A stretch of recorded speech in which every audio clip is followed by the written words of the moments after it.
Добрый вечер. Время новостей на АТР. Вы смотрите «Заман».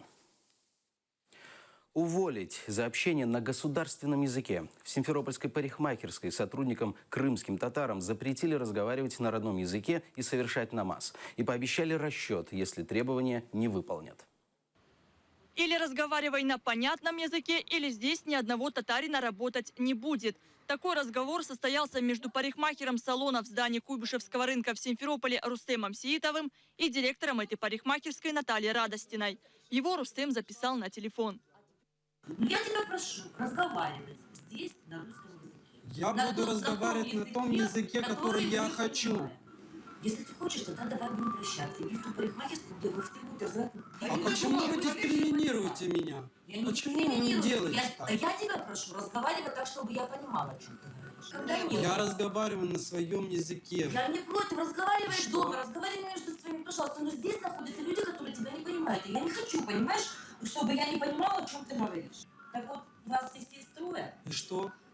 Больше здесь ни одного татарина не будет, если ты не захочешь, как я тебя прошу разговаривать здесь на русском языке. Тебе не элементарно. Наташа, почему я не имею права здесь разговаривать? Потому что я не понимаю. Рустем проработал здесь 6 лет. За все это время никаких конфликтов между ними и директором не возникало. Он даже не может предположить, с чем связано такое поведение Натальи Радостиной. Отношение начальницы его сильно удивило и возмутило. Со вчерашнего дня я сам не свой. Меня просто, получается, как бы ущемили в том, что я крымский татарин, что я разговариваю на татарском языке.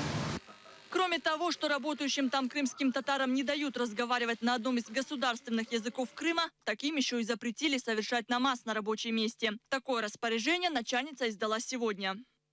Я имею право молиться. Это не мечеть. Я хожу в церковь, когда мне надо. А у меня здесь вот туалет, вот тут ты молишься. Клиентка идет в туалет, а ты мне тут стоишь. До этого 6 лет разрешала, а сейчас нельзя. А теперь да. Свои требования Наталья Радостина повторила Рустему и сегодня при нашей съемочной группе. Но от интервью на камеру отказалась. Из 18 3 человека, которые говорят на своем языке. Пожалуйста, разговаривайте между собой вот там. А здесь говорите так, чтобы все понимали. Что значит, человек заходит, и они начинают говорить надо. Значит, что-то хотят скрыть, значит, что-то не нравится. Значит, я должна об этом знать. Я не права? Рустем Сиитов подал жалобу об ущемлении его прав в контактную группу по защите прав человека. Директор салона от своих требований отказываться не собирается. Эльмира Богурчала, Асан Асанов, Заман, АТР. Сафурия Каджаметову вычеркнули из списка депутатов-предателей. Созданная в Украине прокуратура Крыма закрыла уголовное дело, возбужденное против нее. Об этом заявил заместитель прокурора Автономной Республики Крым Назар Холодницкий. В начале августа ведомство распространило список из 76 депутатов Крымского парламента, которые 27 февраля поддержали решение провести референдум о присоединении Крыма к России. За своих коллег по фракции вступился глава Меджлиса Рифат Чубаров. Он заявил, что Каджаметова и Абдураимов бойкотировали эту сессию. В отношении экс-депутата Крымского парламента Энвера Абдураимова подозрения остаются в силе. Прийнято рішення про закриття кримінального провадження відносно Сафури Каджаметової на підставі частини 3, пункту 3 частини 2 статті 284 Кримінально-процесуального кодексу України, тобто у зв'язку з недоведеністю вини. По Абдураїмову підозра залишається в силі. Якщо в нього є бажання дати свої докази невинуватості, ми його з радістю вислухаємо, може до нас з'явитися, і ми вислухаємо всі його контраргументи. В Керчи протестуют рабочие стрелочного завода. Более 300 рабочих вышли к воротам предприятия с требованием повышения зарплат. Ранее работники завода обращались к российской администрации Крыма с просьбой национализировать предприятие. Однако завод до сих пор является собственностью украинской компании «Укртранслизинг».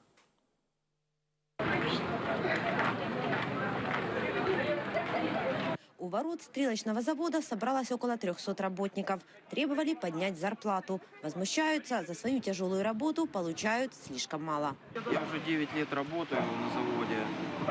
6 тысяч у меня зарплата. Я газоэлектросварщик.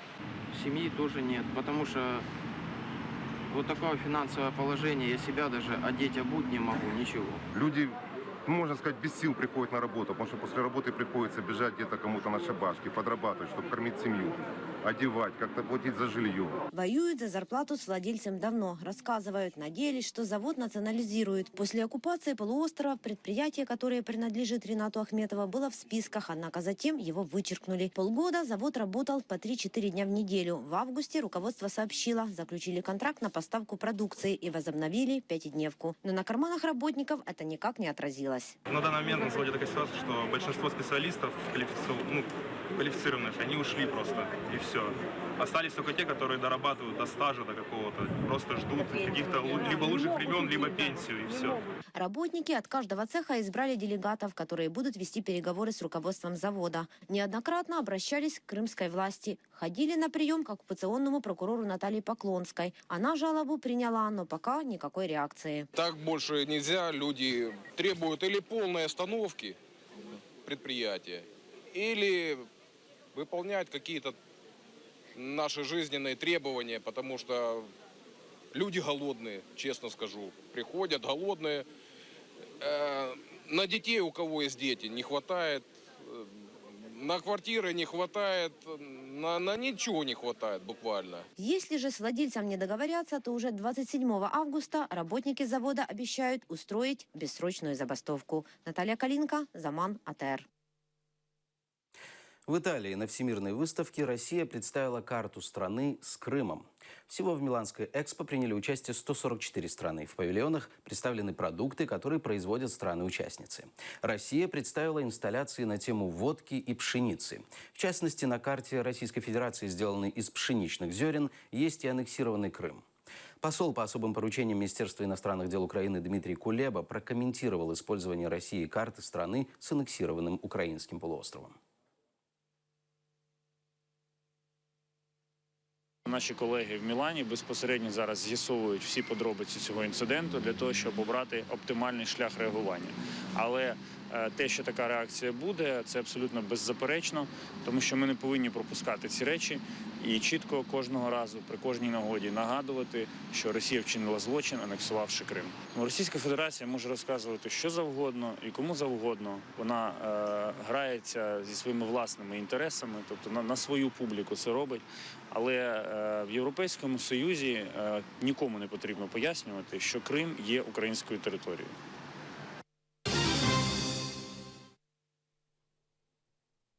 В Симферополе появилась новая свалка на центральном рынке. После того, как с площади перед арками на рынке выгнали стихийщиков, а территорию огородили, чище от этого не стало.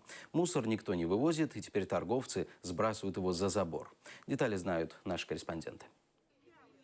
Гульнара торгует на площади перед арками уже 10 лет. Продает все то, что выращивает у себя во дворе.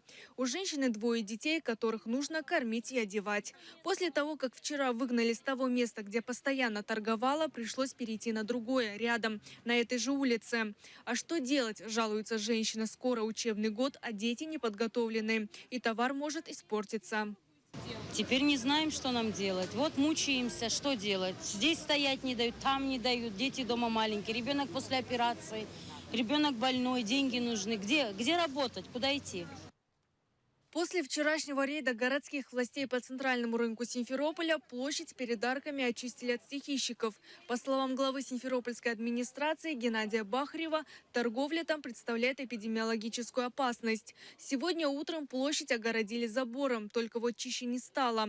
Торговцы разместились под новым забором, а мусор теперь выкидывают за него.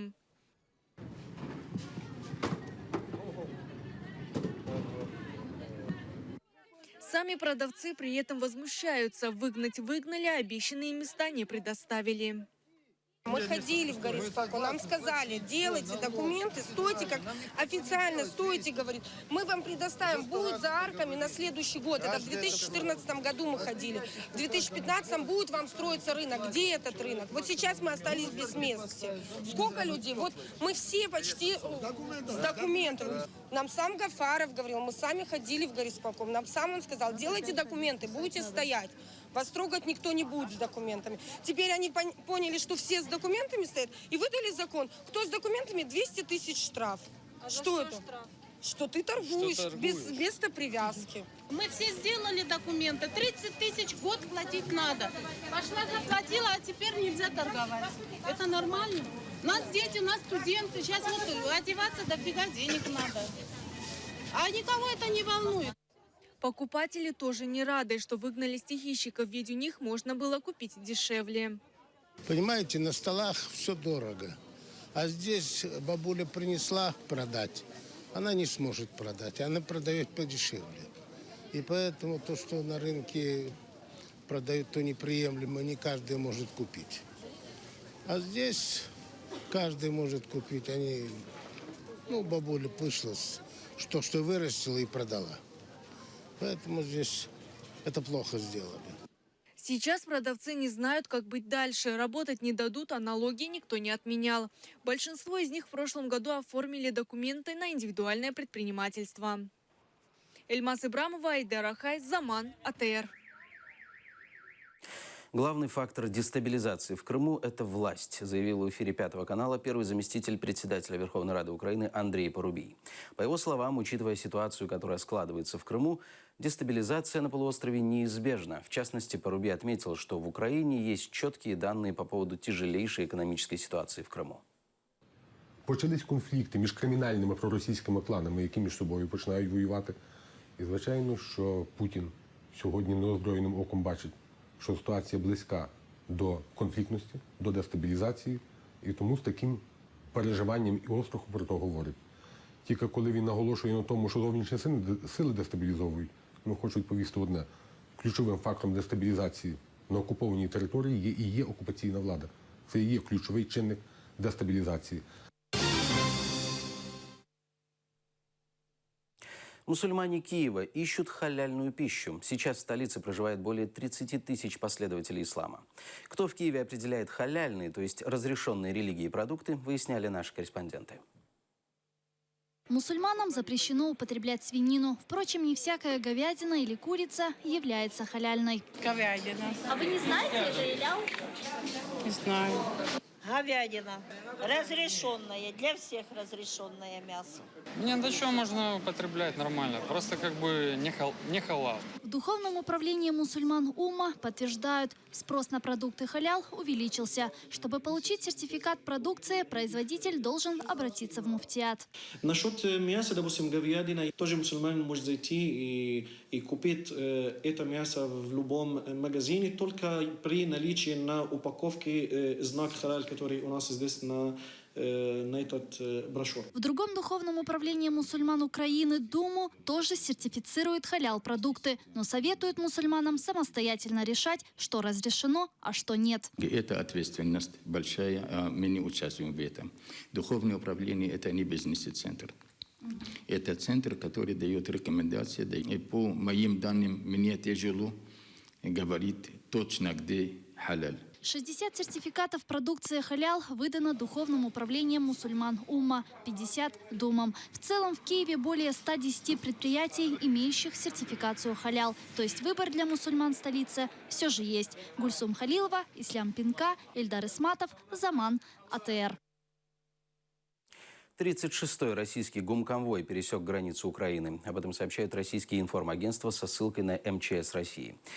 Перед пересечением государственной границы колонна разделилась на две части, одна из которых отправилась в направлении Донецка, другая – в Луганск.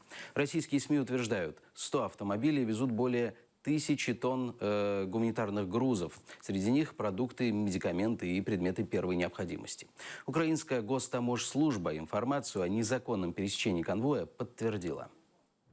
В Україну прослідувало дві колони автомобілів у складі 105 вантажівок. В результаті те, що вдалося поспостерігати, що переважна кількість вантажівок нібито була заповнена продуктами харчування, однак усі вантажівки були заповнені наполовину, а іноді і менше, ніж наполовину.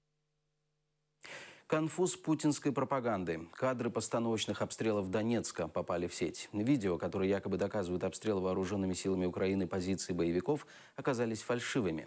Журналистка с серьезным лицом рассказывает об обстреле. За кадром слышны звуки взрывов, но в какой-то момент журналистка начинает смеяться. Становится очевидным, что звуки взрывов – это просто спецэффекты.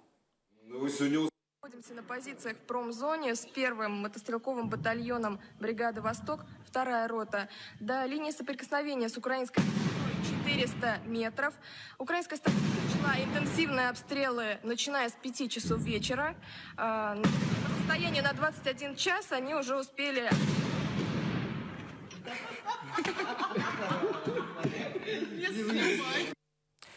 Барак Обама не планирует встречаться с Путиным. Об этом сообщили в пресс-службе Совета национальной безопасности США при Белом доме. Ранее в Севастополе глава МИД России Сергей Лавров заявил, что в Москве готовы конструктивно рассмотреть предложение о встрече лидеров США и России. Мы исходим из того, что наши американские коллеги посылают нам сигналы о том, что они хотят продолжать поддерживать контакты. И если будет такое предложение с их стороны, я думаю, наш президент рассмотрит его конструктивно, цитирует Лаврова Цензор.нет. Немецкая группа Scorpions отказалась ехать в аннексированный Севастополь. Выступление группы планировалось на боксерском шоу. Но в последний момент рокеры передумали, сообщает газета «Ру». По словам менеджера, эта территория вызывает у них сомнения, и они отказываются от поездки, несмотря на очень большой гонорар. Напомним, Scorpions выражали свою поддержку активистам Майдана в конце 2013 года.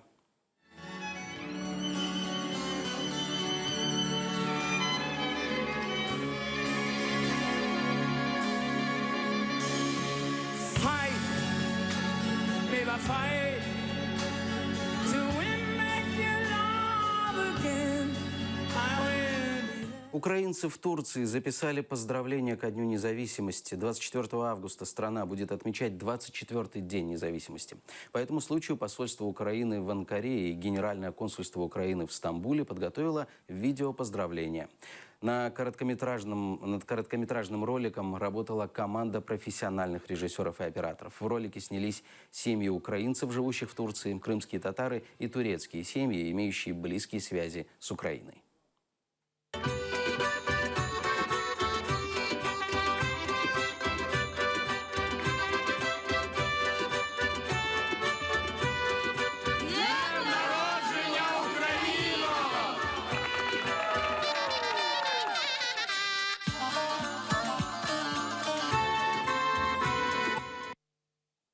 В Киеве на Майдане Незалежности столкнулись футбольные фаны. Пострадали 2 человека. На польских болельщиков, которых сопровождал полицейский спецназ, набросилась агрессивная толпа. Поляков забросали камнями и петардами. В ответ около 200 польских болельщиков атаковали фанов Луганской «Зари» посудой и мебелью уличного кафе «Крым». Полиции удалось остановить драку.